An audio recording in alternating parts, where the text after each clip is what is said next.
Man, have you ever heard the saying, God made me this way, that's why I do what I do?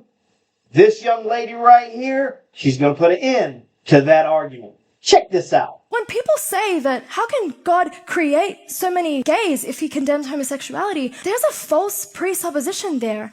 And it's that God created you the way that you were born. That's not true. You and I, we were born selfish. We were born with a desire to sleep outside of marriage, not to forgive. We were born with a desire to rebel. God didn't create us like that. God created you and I with a free will. And God expects us to exercise that free will to decide, am I going to give in to my sinful desires or am I going to choose him?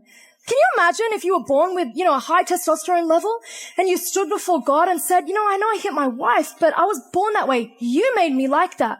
You created me that way.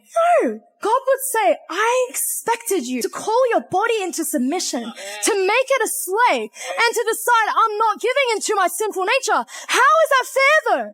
How is it fair that God knows that we have a sin nature, an inclination from the minute we are born to run towards wickedness? How is it fair that he expects us to control that?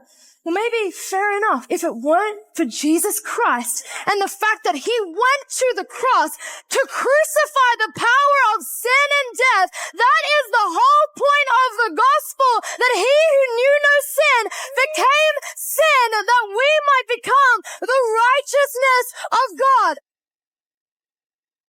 Ooh, that young lady is on fire. We choose how we act, how we behave, and everything else in our life. We have to make a decision. Are we going to be righteous or are we going to be Satanist?